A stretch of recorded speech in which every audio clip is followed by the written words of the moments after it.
হাসপাতালের পরিকাঠামো খতিয়ে দেখতে এসে মইবে ছাদে উঠলেন বিধায়ক। একাধিক গাফিলতিতে উগরে দিলেন ক্ষোভ। অঞ্জলি সিল্ক এখন আমাদের দুটি শোরুম হাবড়া ও বনগাঁতে। চৈত্র সেল উপলক্ষে দুটি শোরুমেই কেনাকাটার উপর রয়েছে 5 to 50% ডিসকাউন্ট। ফোন 7044447885। পান্ডুয়া গ্রামীণ হাসপাতালের স্বাস্থ্য ব্যবস্থা ও হাসপাতালের পরিকাঠামো খতিয়ে দেখতে আচমকা পরিদর্শনে যান পান্ডুয়ার বিজেপি বিধায়ক তুষার মজুমদার। বুধবার হঠাৎ পরিদর্শনে গিয়ে হাসপাতালের একাধিক গাফিলতি ও অনিয়ম দেখে তীব্র ক্ষোভ প্রকাশ করেন তিনি। রোগীদের পরিষেবা খতিয়ে দেখে হাসপাতাল কর্তৃপক্ষের ভূমিকায় চরম অসন্তোষ প্রকাশ করেন বিধায়ক তুষার মজুমদার। এদিন প্রথমে হাসপাতালের রান্নাঘরে যান বিধায়ক। রোগীদের জন্য খাবার নিয়ে ক্ষোভ প্রকাশ করেন তিনি।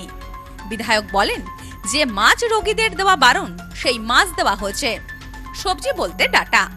এটা খুবই খারাপ বিষয়। জলের মতন ডাল, যা খাওয়ার অযোগ্য। এদিন বিধায়ক বলেন, যিনি টেন্ডার নিয়েছেন না পারলে ছেড়ে দিন। রোগীর খাবার নিয়ে কোনো কম্প্রোমাইজ মেনে নেওয়া যাবে না। এদিন হাসপাতালের সামনে নির্মীয়মান একটি যাত্রীর প্রতীক্ষালয় নিয়ে বড়সড় দুর্নীতির অভিযোগ তোলেন বিধায়ক তুষার মজুমদার। তিনি দাবি করেন, ওই প্রতীক্ষালয়টি নির্মাণের ক্ষেত্রে চরম অনিয়ম করা হচ্ছে এবং কাজের গুণগত মান অত্যন্ত নিম্নমানের।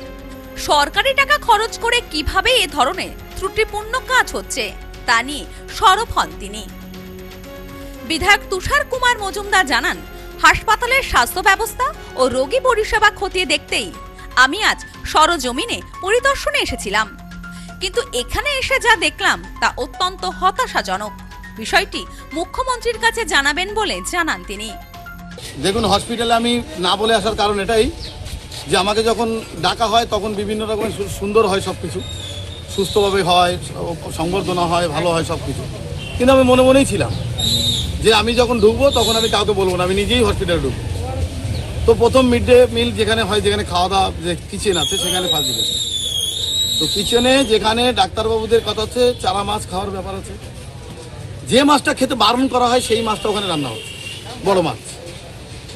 এবং সেক্ষেত্রে খাবার যেটা আছে সেটা হচ্ছে একটা কি ডাটা নতুন বেরিয়েছে, ডাটা আর আলু, ঠিক আছে। খাবারের মধ্যে আর কিছু নেই, আর একটু মুসুরির ডাল আছে। সেই মুসুরির ডালের যে ডালটা আছে সেই ডালটাও মনে হচ্ছে কমা আছে, কারণ ডালটার ইয়ে বোঝা যাচ্ছে, তাকিয়ে রয়েছে ডাল। তো এই খাবার খাবে রুগী, যা ওটা দেখলাম। তো ওরা নাকি বলছে যে আমাদের আগের সরকার যে মিড ডে মিলের যে ইয়েটা দিত তাতে কম পয়সা নাকি ওদের হতো, ঠিক আছে। তো কি হয়েছে কি না হয়েছে তার একটা টেন্ডার হয়েছে। সেই টেন্ডারে যখন আপনাদের পোষাচ্ছে না তখন আপনারা বলুন বা আপনারা ছাড়ুন, বা অন্য কেউ যদি নিতে চায় নেবে। তো সেক্ষেত্রে হচ্ছে না, যাক শুনেছি। এবার আবার নতুন করে যদি সেরকম হয় বিএমএসকে বলবো যে এটা টেন্ডারের ব্যবস্থা করুন, যে নতুন করে তারা কী করবে। এবং আমি মাননীয় মুখ্যমন্ত্রীকে এই বিষয়টা আমি জানাবো। হসপিটালের বিভিন্ন জায়গায় যেখানে ডাক্তারবাবুরা থাকেন তার ভিতরে কোনো চর্চা নেই। আপনারা দেখেছেন, ছবিটা তুলেছেন, যখন তখন ভেঙে পড়বে, ডাক্তারবাবুরাই মরবে। যে জায়গাগুলো আছে প্রতিটা জায়গাতে হসপিটালের মধ্যে একদম বাজে ব্যবস্থা রয়েছে। সরকারগুলো রয়েছে এখানে, যারা যারা যে কোনো সরকার ছিল, বাজে ভাষা বলতে নেই, চিটিংবাজ বললে হয়তো খারাপ লাগবে, কিন্তু বলবো না বিষয়টা। কিন্তু একটা তত্ত্বাবধান করেনি এই হসপিটালটাকে। একটা এখানে দেখুন জলছত্র বানিয়েছে জেলা পরিষদের, 7 লক্ষ টাকার জলছত্র, তার নিজস্ব কোনো পাম্প বসায়নি। এখানে সাবমার্সিবল যে বসানো হবে সেটা কিছু নেই। এ বিষয়ে পান্ডুয়া গ্রামীণ হাসপাতালের বিএমওএইচ মঞ্জুর আলম বলেন, খাবার নিয়ে অনেক জায়গা থেকে অনেক রকম অভিযোগ এসেছে। সারাদিনে রোগীদের বরাদ্দ 55 টাকা। বরাদ্দ বাড়ালে খাবারের মান ভালো হবে বলে জানিয়েছেন রাঁধুনিরা। বিধায়ক বিষয়টি জানিয়েছেন, আমরা অবশ্যই সেটি উচ্চতর নেতৃত্বের সঙ্গে কথা বলবো। খাবারের মান উন্নত করার জন্য বিধায়কের কাছেও অনুরোধ রাখবো। আমি যারা খাবার পাই, সেলফ হেল্প গ্রুপ যারা আপনার রিক্রুট হয় SDON থেকে, আমি ওদের সঙ্গে কথা বলে যেটা দেখলাম, ওদের বক্তব্য যে 55 টাকা সারাদিনে মিল, তার মধ্যে সকালে হচ্ছে ডিম, দুধ, কলা, পাউরুটি, এর জন্য হচ্ছে 12 টাকা বরাদ্দ। দুপুরে হচ্ছে মাছ, ডাল, সবজি, ভাত।